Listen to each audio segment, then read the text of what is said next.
You can forget a lot of things, Foster Care Nation, but never forget this. You're listening to Unparalleled Studios.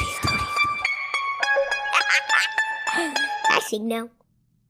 Foster Care Nation, listen up.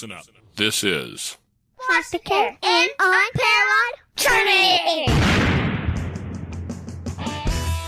Strength for the powerless, courage for the fearful, hope and healing for wounded hearts.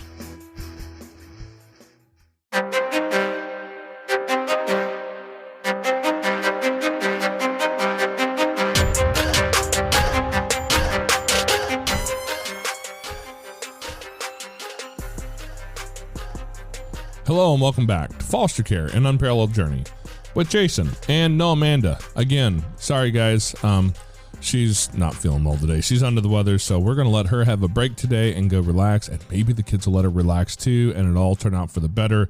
We will see. But today I have with us here today Tess Scott. She's the author of the book Listen, Sister. It was published in mid-June. It's out there everywhere you can buy books. You know, go to Amazon, go to wherever, Barnes & Noble, all over the place. And you can find her works there. It'll be linked in the show notes like always, so that you can go find it and be able to check out her work. So, Tess, how are you doing today? Hey, I'm doing great. Thanks for having me on, Jason. Hey, I'm glad to have you here. I love to hear people with interesting stories because that's really how we communicate in this life. You know, stories just a part of our culture. And so, you know, I want to hear your story, partly because you said a couple things when we were talking there, just getting ready, that caught my attention. One of them was you said you've had 8 boys in your house. Yeah, in my house. We have a blended family. So, you know, from time to time, there's more than that, but 8 boys. So married before, carried through, you know, brought 4 boys with me. Adopted, we fostered, so adopted a boy who turned out being a special needs son. And my husband had 2 boys from his previous marriage. So that made 7. And then we had one together. So just to, you know, round out the numbers, 8 boys. And it was fun. It was a freak show. That's what we call it. So we had 5 teenagers at one time in the house. So the amount of milk alone was a really, really large, staggering number, really. But so much fun, so much fun. You know, my mom used to always look at me and say, I think we're just going to have to buy a cow. Yeah. And that was just me. That wasn't 8 boys. Yeah. It was pretty crazy, but so much fun. I think they say boys are way different than girls. Like, I don't know, because I don't have any girls or any sisters even or anything. I'm barely a girl myself. I'm more boyish in the way I communicate and things like that. But the boys, like, they would fight, you know, argue and be mad at each other. Then they'd wrestle on the kitchen floor. Every night there'd be wrestling on the kitchen floor to kind of see the pecking order. You know, it didn't matter how old you were. It was who could take who. And that person was kind of the king of the house, they thought. And so they would fight, maybe even be mad at each other. And then a couple hours later, like, hey, who's in for the pool? And they'd all be friends again. So I love that about boys. I love that about boys. It doesn't seem like they harbor any kind of ill for each other for too long. Well, not all of them are like that, but in general, we definitely, we tend to have that pecking order thing figured out. That's why high school boys fight so much, I think. And then we get along after that. Yeah. It's a natural thing. Yeah, it's good sometimes. Except I told the story a while back. My two youngest boys recently were playing a game. Now we're going to put game in air quotes here because the game was whoever gets hit with a rock 20 times first dies. And I'm like, guys, that's not a game. That's a biblical truth. It's called stoning. Yes. Yeah, no. And as it turns out, the loser was the car. Oh, no. Yeah, I ended up replacing a window, but nobody got hurt, so that's all good. I do know that as soon as I pulled out of the driveway in my vehicle, which was parked next to the vehicle that got a window broken, I heard all kinds of noise, and I looked in the mirror, and I saw rocks coming off of the roof, like landing in the truck, and I'm like, holy crap, how many rocks did they actually throw? Yeah. They were on the roof? Yeah, they had rocks everywhere. They were on a couple of the cars had rocks that were falling off when we took off. Yeah, I'm like, holy crap, boys! Like, this is not normal. Maybe it is. I don't know. It is. They're not our first two boys, and the rest of the boys have never done that, as far as I know. But our older boys are 21 and 24 now, and I'm finding out more of the stupid stuff they did. Yeah. See, that's what happened with me. That's why I wrote a book, because now I'm learning every time we come together for a meal or Thanksgiving or whatever, and the boys are all standing around the kitchen talking. And then I'm hearing all these stories that I didn't know, thankfully, at the time. I'm like, what? They tied you to a tree? That's crazy. So, yeah. Yeah, we had a pet net in the corner of the room once where the kids would throw all their stuffed animals up there. And one day, one too many stuffed animals in the pet net fell, and we found later that's because they were jumping into it, trying to see if they could land in it. Of course they were. The stuffed animal that pulled it off the wall was not quite the same stuffed animal they may have led us to believe. That's right. Yeah. Yeah. But, we raise them anyways. We take care of them. We love them. And we find out later that we probably wanted to strangle them more often than we knew about. Yeah. So I know you mentioned that you fostered and adopted kids. So what led you into that world? Because, you had, you said that the first son, was that after your first marriage? Yeah. Yeah. So when I grew up, I had an aunt and uncle who were foster parents. And so I spent time hung around with some of their foster kids, kind of like cousins to me. And I always thought it'd be neat to be able to be a foster parent.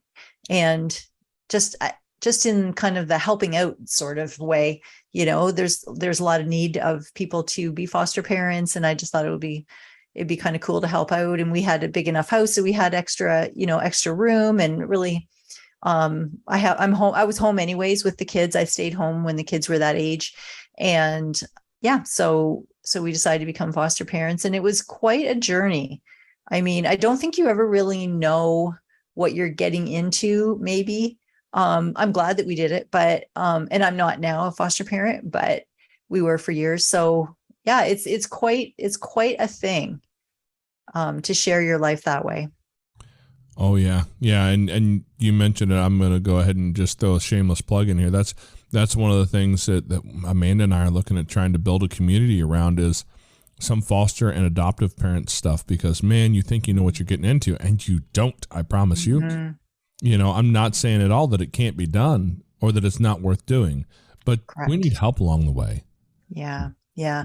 Don't you think that in life, it's always good to be reminded that you're not alone? That, today it might feel like really crazy, and whatever happened, but you're not the only one. You're not the first one that this happened to, you're not the first one that the kid did whatever to your house or to you, or hates you because they really want to be with their birth parent, or whatever the situation is, but you're not alone. And I think it's just so encouraging to be with other people who understand that, because they walked that before you. Yeah, for sure. Because, we've had lots of diagnoses in our home. I don't know how many diagnoses we actually carry in the house right now, but, if you've never had a kid with reactive attachment disorder and then that shows up in your house, oh my gosh, like you think that the world must look at you and think you're crazy because you feel like you're probably crazy. Mm-hmm. But having had that experience, and then having a couple of guys that I know who also could, oh no, I one guy had a daughter who is now grown. He walked through that in the past, and another guy that I met, he's walking through that right now with his son who's got reactive attachment and autism at the same time. Mm. He's got some really big struggles in his life. Yeah. And just having that community of a couple people to be able to talk to and be like, dude, I think today I may just give up. Yeah. And then you can get that support. Yeah. I think it's really, really important. And you don't understand, like I want to understand and have empathy for people in lots of different situations. But the truth is that the people who understand are the people who have been there, who really seriously understand. Yeah, it's not until you've walked those deep roads. And like I said, that's why we would love to, create this community where people who are dealing with these things specifically can come in and share that with other people, and maybe even reach out to some of the psychologists and therapists that we've dealt with and talk to some of the people we've interviewed and be able to have them kind of walk people through some of these things because, man, if you've got a kid with ODD in your house, that's a whole different animal to deal with. Yeah, that's true. That's true. And some of these diagnoses can turn out to be like you're wrestling with a tiger. Yeah. Do you find that the agency is forthright with information for you about diagnoses? Well, what I have found is that they tell the truth that they know for the most part. Okay. And a lot of times they don't know these things yet. You know, they walked into a house last night because of a hotline call. They got a kid out and they're looking for a place to put him. And that's all they know right now. And so they hand you a kid and they can tell you, hey, as far as we've seen, there's no behaviors, nothing going on like that. You know, it's just a kid who needs a place to stay for right now. Nothing big here.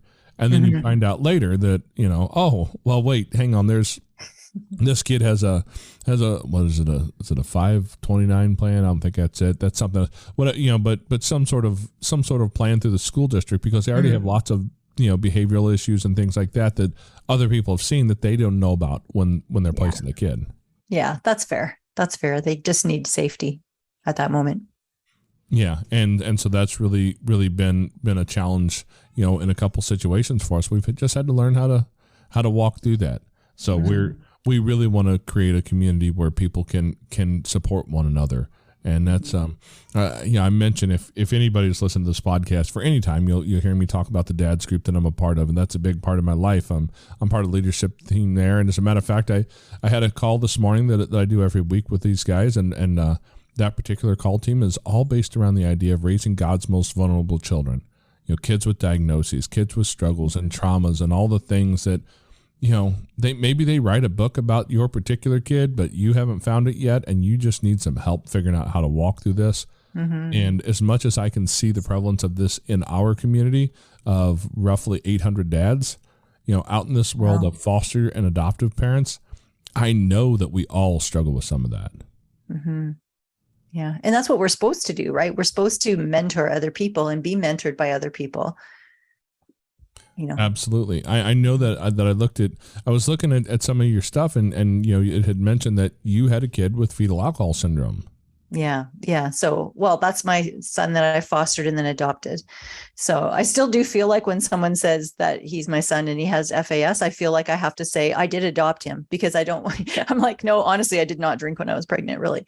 I didn't. But so I remember the day they called me, my worker called me from CAS is what we call it in Canada. I don't know, Children's Aid Society, and said, can you take this little baby boy? He's 8 weeks early, 4 pounds. You'll have him for about 2 weeks until he's, we get Crown Warden, he can be adopted. And I know that you don't want to adopt, and I didn't. Because we already had 4 boys, which was a huge family. And I said, and if I was going to adopt, it sure wouldn't be a boy because I have already 4 boys. Right. So, like Tess knows what she's talking about over here.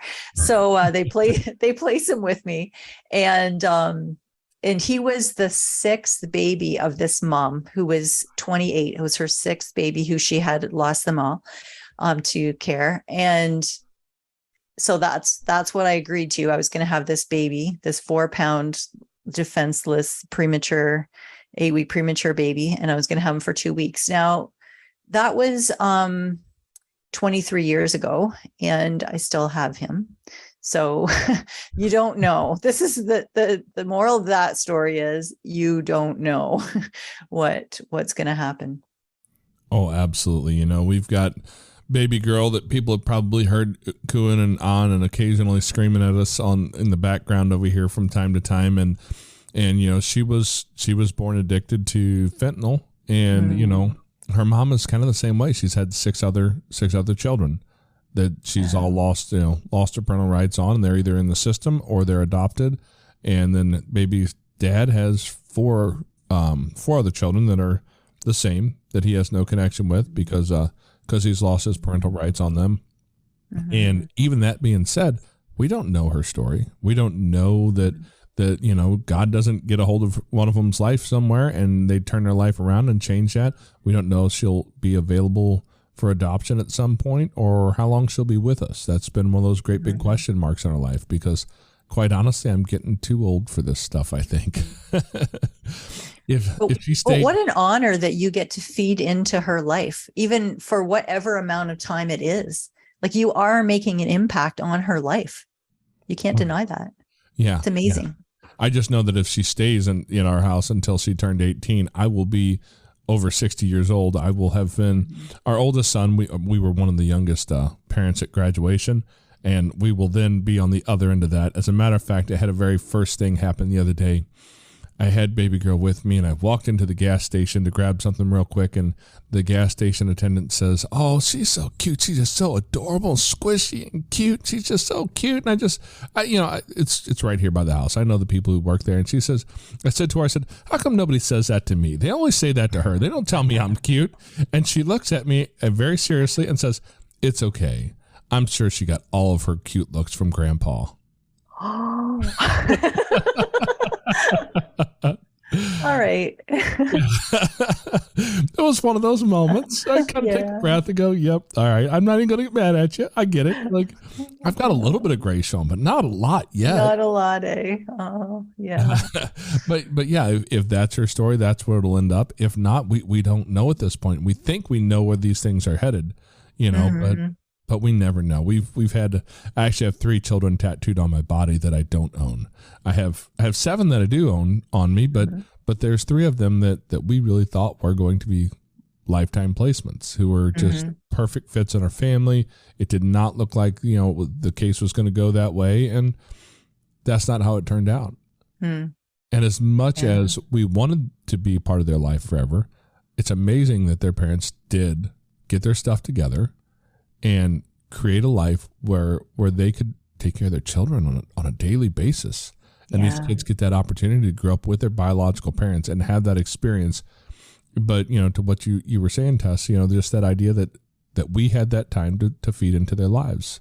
It's an honor, honestly, to be able to take a kid and be that place for that time while they needed it. It is. But fostering is not for the weak of heart. I mean, it is heartbreaking sometimes when things like that happen, especially if you're so sure, you feel really confident or really sure and really hopeful that it's going to be a lifetime placement. And then court doesn't go the way that you think, or it breaks down. And it's really heartbreaking. It really is. You have to be strong. I assume that Canadian laws, just like it is here in the States, that the judge gets to make the decision, and they don't actually care too much if you agree with them. I believe that's true. I believe that's true. And they do. I mean, obviously, well, maybe it's not obvious. They try to place the child back in the home, if at all possible. And and sometimes you don't even understand the decision, but we don't have a choice in it. Right. So it's just being that person in that child's life for however long it is. We had a lot of kids placed, not placed, but we did like relief work. So if other foster parents went on holidays, or just to have a child for a short amount of time until they went to a permanent, or not permanent, but long-term foster care home, that kind of thing. So, like kind of a revolving door for a little while of short-term kids in and out, but still you still make an impact on those kids for that short amount of time. Yeah. Here in the States, they call it respite. But yeah, a lot of parents do respite care, and my goodness, God bless them, because you are, that revolving door means you have revolving diagnoses coming through. Yeah. And it's heartbreaking to see them come and everything they own is in a black plastic bag, right? A black garbage bag. Like, it just feels really awful to think everything you own in the world, all the things that are precious to you, your snuggly animals and your jammies and whatever fits in that little plastic bag. It's just, it's sad. It's sad. And I think it is hard on your own kids too. It was hard on my kids and our kids and their relationships, because it's heartbreaking for them to lose friends who were like brothers and sisters even. It is hard for your own family too. And maybe you have rules in your house that those kids aren't used to, or it changes your family dynamic sometimes. Oh yeah. Yeah, for sure. You know, and you know, you can probably speak to this a bit, but as my younger or my older boys have gotten to the age they're at, when they were younger and they experienced this, we've heard more and more thoughts and experiences that they had. We've talked more about the things that's going on in their life, and they've talked about what they felt when they were younger, and we started this, and it's we've heard some really interesting things. My one particular son mentioned to me that, you know, to some level they felt like, you know, maybe they just weren't good enough, and that's why we were out looking for more kids. That's sad. Right? Yeah. I mean, it's kind of a heartbreaking thing to hear from your child. You know? They're older now. They understand what's going on there now a lot better, but to know that that's one of the things that they dealt with, and we didn't even realize it at the time. No, kids don't verbalize those sorts of things likely. So my boys never would have said that out loud for sure. So I guess that just having the communication with the kids to talk through it all. Yeah. Yeah. So how many kids did you foster over time? Do you know? No, I don't know. Wouldn't even know the number. The child, my son that we adopted, TJ, he is the one that we had for the longest amount of time, obviously. And then we had boys and girls coming through, but mostly short term. Yeah. Amanda and I have talked from time to time and tried to count the number of kids that we've had, and we come up with a similar number most of the time. Yeah. So we're somewhere between 20 and 30 kids over the last roughly decade and a half, not quite that much, but yeah, it's somewhere in that number. But it's amazing how many opportunities you have to speak into the lives of kids. Yeah. Along that road.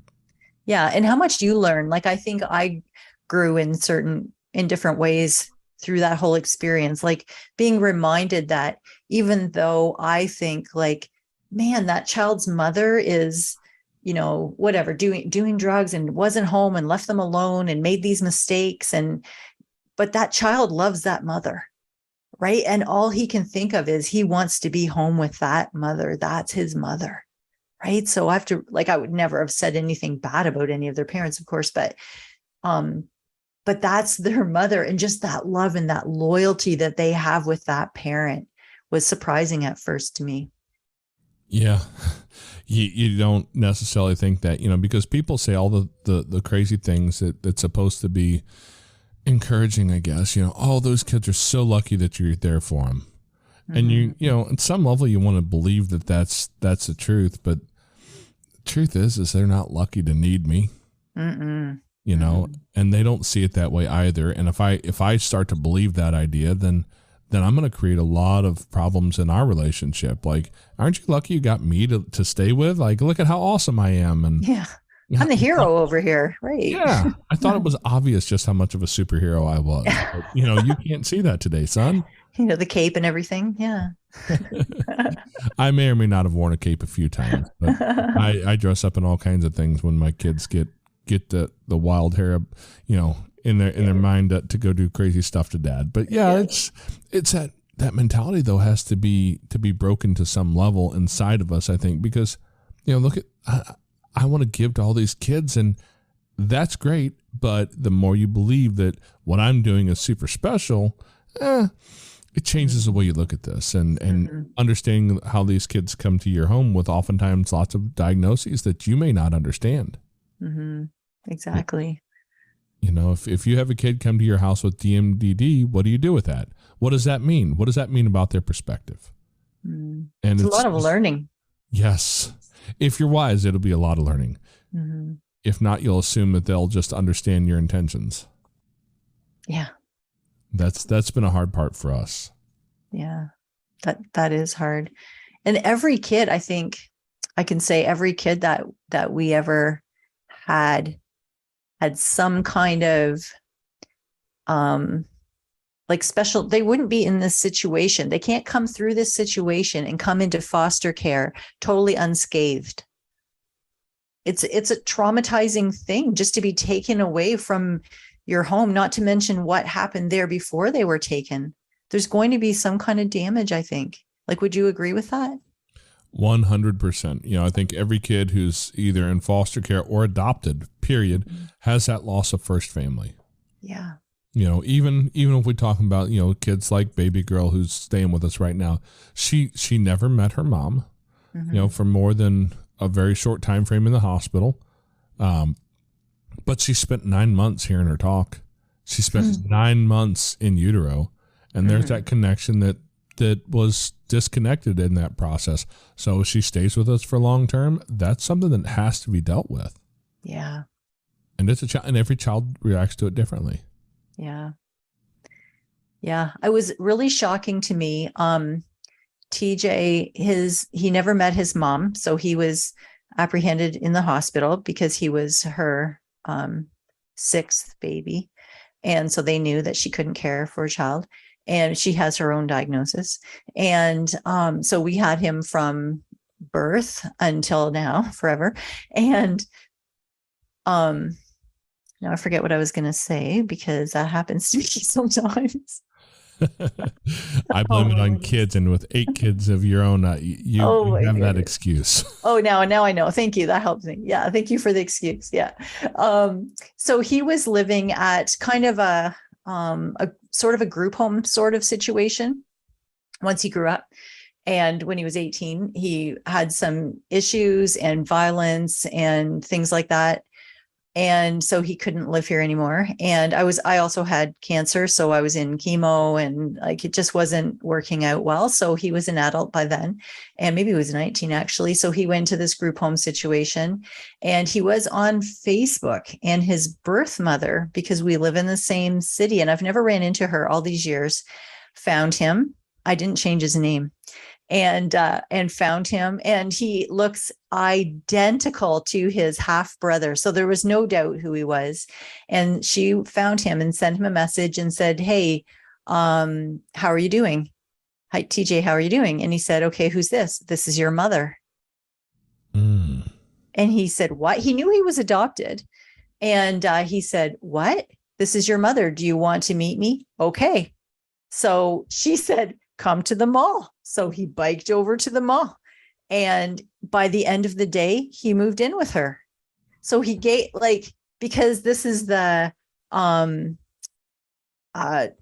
kind of thinking that he does, right? Very just jumping into things without thinking through them, because he has FAS. So the next day I called him, or he hadn't called me or something, and he calls me several times a day.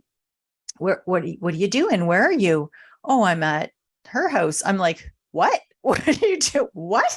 "Oh yeah, I moved in here yesterday." I'm like, we waited weeks and weeks to get a placement at this special house for him to be there, and funding and all this stuff to get him into this place where he was safe and taken care of and his needs met. And in one day, he just moved out and moved in with these people that he never met his whole entire life. And yeah, it was really concerning and scary, and it changed everything. Yeah. And kids with a lot of these things have a lot of struggles with impulse control. That's it. Very impulsive. That was the word. Yeah. Very impulsive. Now that didn't last. He was there for not a month, so there was lots of trying to figure out what we're going to do after that. But she did take advantage of him. So that was sad. And one of the problems is that because if you're over 18, then you're an adult. So you can make those kinds of decisions, even if cognitively you're not over 18, and you really can't make those kinds of decisions well. But that's just what happens. So then you work through it and you figure it out, because life doesn't go the way we think it's going to most of the time. But he's safe and he's fine. So for that, I'm thankful. Yeah. We have one particular kid who we've dealt with a lot of impulse issues with. There was some bio moms, drama in the middle of all that. And we actually had a conversation yesterday where he says that he's finally realized who she really is. And he is not interested in that anymore. He has no more connection. But yeah, he's had to step into that to see for himself. Yeah. Understand what it really was. Because so many people, we do have some connections with some of the bio family, and so many people have this negative idea of foster care in their mind and think that, oh, well, they just take kids for money. And I laugh because here in the States, I don't know how they do it in Canada, but here in the States, we do get a small stipend and emphasis on the word small, because in the state of Missouri, I think we're the second lowest paid state in the nation. You get almost $250 a month to raise a kid. It's not a lot. And if you do it right, you're going to lose money. Yeah. This kid wanted to play football. So guess who paid for all the football gear and the signups and the registration and made it to all the stuff and all the, and not to mention, as a teenage boy, you probably understand this really well, the food bill. Yeah. The food $250 worth of milk. Yeah. Yes. It's funny that you mentioned that, because he was that kid. If there was 3 gallons of milk in the refrigerator, one of them was gone when he first grabbed it. Like, I don't know if he just chug a whole gallon or what, but this kid could, like, and milk's not cheap these days. It's like, oh, whoa, slow down, bud, slow down. Everybody's got to survive on this for the next week. All right. You get a portion of this. That's fine. But let's not do a gallon at a time. That's a bit much. Yeah, exactly. But yeah, watching that has been such an interesting thing, and he's still in the process of growing through a lot of those hard stuff. He's in that hard place right now. And beginning to see how those impulsive decisions affect his life. Yeah, I'm not sure if DJ will ever really understand that, because he has been at a place where he said, oh, I know she took advantage of me and, or whatever, she ripped me off and I don't want to have anything to do with her. But then it circles around again. So it seems like, I think with him in this situation, it may always be part of his kind of cycle. So we just do our best to keep him safe and, care for his needs. And it's a lifelong thing. Right. Yeah. And that's one of the struggles with some of these diagnoses, is that it's not that this kid has this thing that you're going to take him to the psychologist or the psychiatrist and he's going to get a little therapy or a little bit of medication. Everything will be fine after that. It's a lifelong thing. It doesn't change 20 years from now. It doesn't change after I pass away. That's right. Yeah. It's a big investment, right? And it's investment for your whole family. Like even his brothers, that they have that relationship, which sometimes is difficult. It's difficult to be in a relationship with someone who has fetal alcohol spectrum disorder, because of the impulsiveness, because he's called me more names than any of my other boys all put together. Just because I said the little word, no, it's not his favorite word. So but I know he reacts that way. So that's all right. And then he'll hang up on me and then I'll hear from him the next day like nothing happened. It's all part of it. But I'm thankful that we could make a difference in his life, right? That like God allowed us to have him and to raise him as part of our family. Like he's one of the boys, and just what that's been like, even for the other boys to be selfless in situations, because, kids aren't just naturally selfless people. It's good for them. Wait, your kids aren't just selfless? No, they're not. Huh. And nor am I. If left to myself, I am a selfish person. So it's good for us to share our lives with other people. Yeah. Yeah. So you mentioned it a couple times here, but how has spirituality played into your decision to foster and adopt? Man, I can't even imagine how I would have made it through one day if I didn't pray. I couldn't have. I just know that I just could not have, because it keeps you on your knees, man. That's what I think. All of it. Like, actually, my book is called Listen, Sister, Finding Hope in the Freak Show of Life, because our life was a freak show. And that was our only hope. That is our only hope, is that God's watching us. He's getting us through from one day to the next. And that's just some days I just needed it to breathe. I just needed that relationship with God. Well, I've dealt with chronic pain for a good part of my life, and I kind of wonder if that's not just God's way of trying to convince me to get down on my knees a bit more often. Because we've dealt with a lot of those things, a lot of the things that are difficult for us as a family to work our way through. We have, one of our kids, we were dealing with incontinence at 6-7 years old, and that's not a normal thing. Mm-hmm. That's not something that doesn't cause problems in the family either, amongst other siblings and all that. It's part of the challenge that we deal with as a family, and it's hard, it's really hard to figure out how to walk through those journeys and not know what that's going to look like. Yeah. Yeah. It is hard. And for siblings, like you said, it is difficult. And we've had with TJ, like, I'm not sure. I think it's more like he doesn't care, but he still sometimes poops in his pants, and he's in his 20s. But I don't think it's that he can't. I don't think it's that he's not toilet trained. I think it's that he does not care. He doesn't care. He doesn't want to have a shower. He has problem with the whole cleaning idea, personal care. He's not a fan. And if I don't know if the sound of one kid coming through there, I don't want to say a whole lot as he walks by but we still deal with that with our 7-year-old from time to time. Ironically, here, it's been a few months back.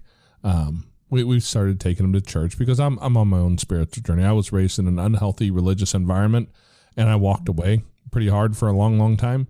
And as we've been going back, and he said to my wife here a while back, he says, I learned in Sunday school that nobody can control me except for God. So I'm not gonna have any accidents in my pants anymore because God can control that. And I'm not gonna say that it's been 100%, but it has been way better than it ever was. And I look at it and I go, wow, that's one of those things that I have been on my knees about a bit. And I'm going, how do we deal with this? This kid was in kindergarten dealing with this stuff, and that's hard for a kid. That is hard. You do what you can, and leave the rest to bigger hands than yours. That's right. Yeah, that's really cool. That's a really great.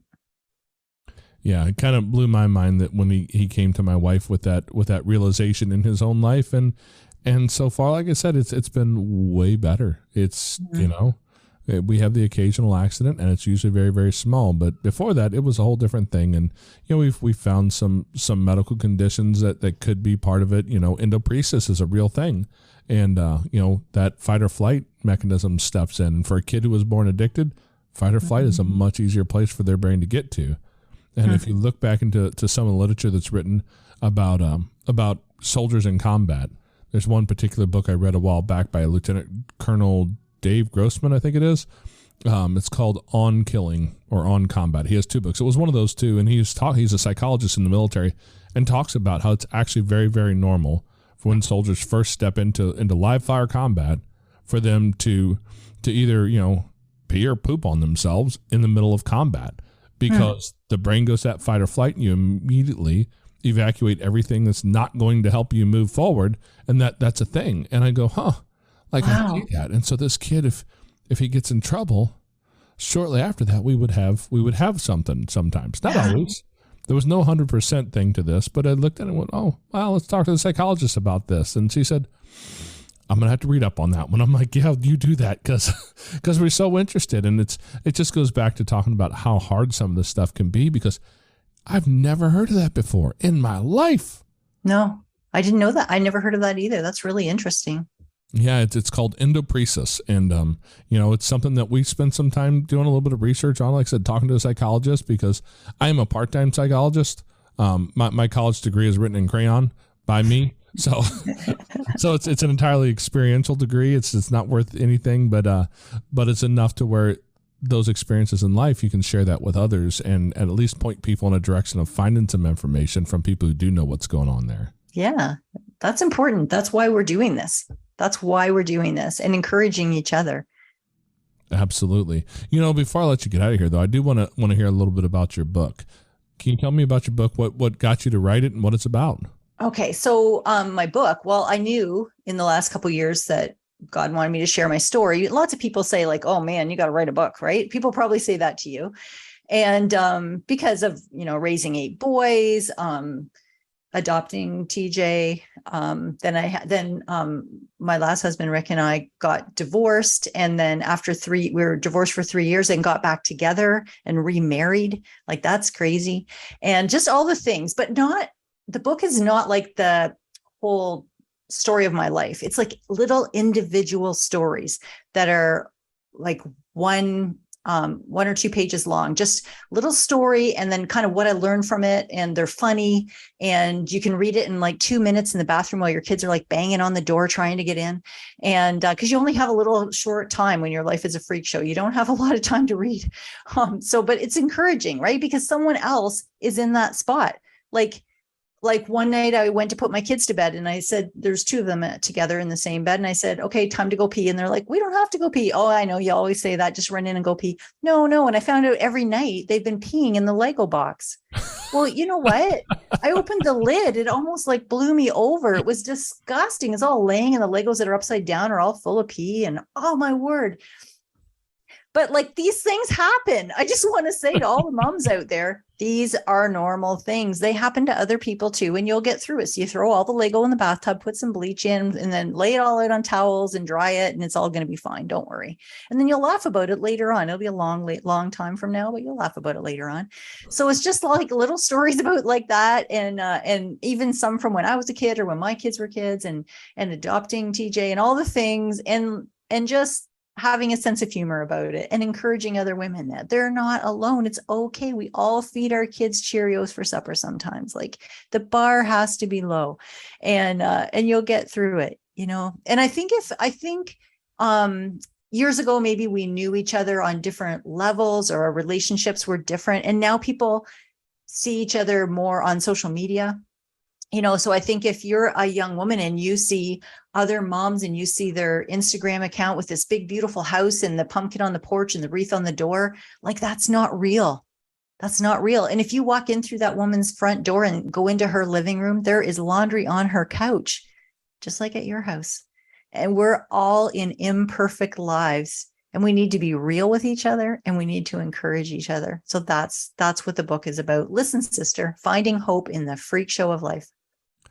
I wish Amanda could have been here today, because somebody needs to tell her that when the caseworker shows up or the therapist shows up at the house does not need to be perfect. Yeah. They understand. They know better. I know, but we want it to be. When my caseworker came, when we were having the interview to find out whether they're going to actually let you have other people's kids in your house.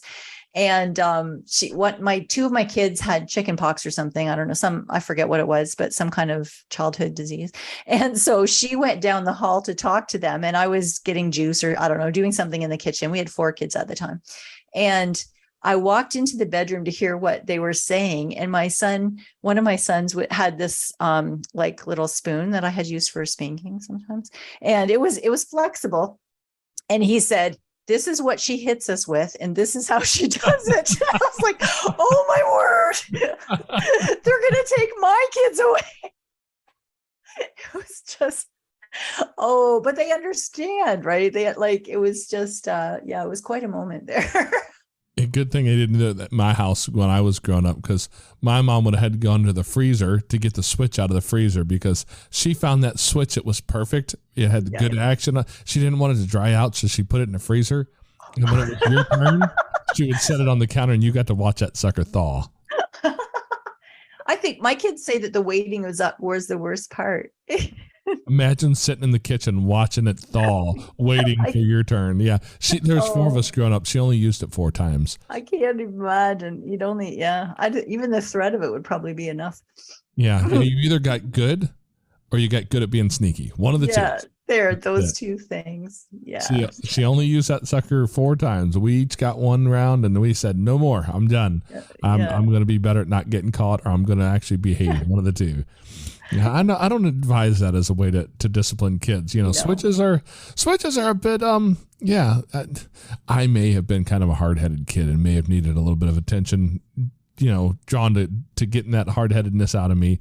At least that's what my mom will tell you. I keep telling her, like, how lucky she was, because, honestly, as we walk through this journey and some of the things that we see, some of the struggles we have walked through, I'm like, Mom, honestly, you don't know what rough child rearing is like. You did not deal with this stuff. I know I was kind of a butthead sometimes. I know that at 14, 15 years old, I was a 14, 15-year-old boy, and you had to deal with that. I get it. But you didn't deal with some of this stuff. Some of the things we've seen is just like, okay, like when Turtle comes into the room the other day and says, and he's shaking his hand, he goes, "My hand really hurts, Dad." I said, "What's wrong? What happened?" He said, Well, Frankie's face really hurts my hand. Nice. Right? Nice. Yes. Well, that kind of thing did happen and still happens. That's right. The That's joys right. of raising boys. The joys of raising boys. Oh, it was so fun. So fun. It really, and honestly, I was always terrified of raising girls because everybody has so many horror stories. But I'm just going to say this out loud. And you know, Janai, if you're listening to this, she does listen once in a blue moon. My daughter at 15 years old is still one of the easiest kids I've had to raise. Aww. She really works. She's a smart kid. She works hard to keep her academics up. She goes out into the world. She's kind for the most part. As much as you could, more than you would expect out of any typical 15-year-old girl. She's just a good kid. And it has been so nice to not have that fear that everybody screams about. I'm like, no, y'all don't know what you're talking about. Like, my little guys, oh my gosh. The few gray hairs that I have gotten that were well earned, I'll say that at least. That's lovely. Yeah, kids are a struggle sometimes, but what I've found through this journey is that at the end of the day, the struggle may be hard, but it's worth it most of the time. Mm-hmm. Agreed. I wouldn't change it. I wouldn't. It was a freak show, but I love the freak show. Not every day though. Every day I did not love it. I have to be honest. There was days that I was overwhelmed. There was days that I wanted out. There was days that were not my favorite, but it helps to have people that come alongside you. It helps to have friends who also have kids or who also foster, who also are adoptive parents that can say, yep, this is why this is happening. Or maybe not even why. Yep, this happened to me too. We're going to get through this today. People that are praying for you. People like you need people in your court. Yeah, I have a guy who's come into my life who's been something of a spiritual mentor. And he's one of those guys when stuff goes sideways and I'm on the phone with him and I'm like, Joe, buddy, talk to me. I know it's 10 o'clock at night and I should be in bed and you probably were. Give me 15 minutes here, brother. And he's one of those people who will come alongside of me and, you know, and help me put my head back in the safe place, you know, and spend time, you know, praying with me and talking to me about the things that he's learned. He's a few years ahead of me in his journey. And he has that, you know, more of that wisdom that I'm figuring out how to gain. And then you have people who you're ahead of, and you have already said that you're feeding into them. Oh yeah. I have a handful of guys that I really do try to feed into because I feel like all these hard things that we deal with in life, if we walk through it and then just go, I made it through, and that's it, we've wasted a lot of pain. Agreed. You know? So important. To be able to hand those hard-learned lessons to people as they're going through the tough stuff and allow them to do it where they don't have as much damage in their life only means that they can raise another generation that'll be ahead of them. Yeah, agreed. So thank you for doing that. Yeah, that's our goal in life. You know, that's part of what we're here for, you know, and not everyone knows why they're on this earth. You know, most people don't have a purpose in their life that they're struggling after. I do. I was fortunate enough to find mine at a younger age, and that's part of what I do. You know, I am a father to the fatherless. That's part of the reason I live here in this world, at this time, in this place, and all those pieces are lined up for a reason. And I'm slowly learning that very unhealthy view of spirituality that I grew up with was exactly that. It was just a bunch of crap. It was unhealthy and it wasn't realistic, but there's a purpose for me here. And it makes all this so much more worthwhile. Yeah. Well, Tess, I want to thank you for coming in here today and sharing your story with us because you definitely have a perspective that not everyone can speak to. Well, I'm thankful. Thanks for having me on. Okay, Foster Care Nation, thank you for listening to Tessa's story. Now take her knowledge and wisdom to heart so you can create love and healing in your family and community. Be sure to come back next week. We have new episodes every Tuesday. If you would like to share your story as a guest, you can reach us at jason@fostercarenation.com. You can connect with other like-minded people on Facebook at facebook.com/groups/fostercareuj. Don't forget we have an account over at Buy Me a Coffee. It's like a virtual tip jar where you can help us fund our mission for as little or as much as you want. To buymeacoffee.com/fostercare. The links to everything is in the show notes in your podcast player or at fostercarenation.com. And as always, you are so super awesome. I think you guys are cool. Yeah. Thank you for listening. Thanks. Unparalleled Studios.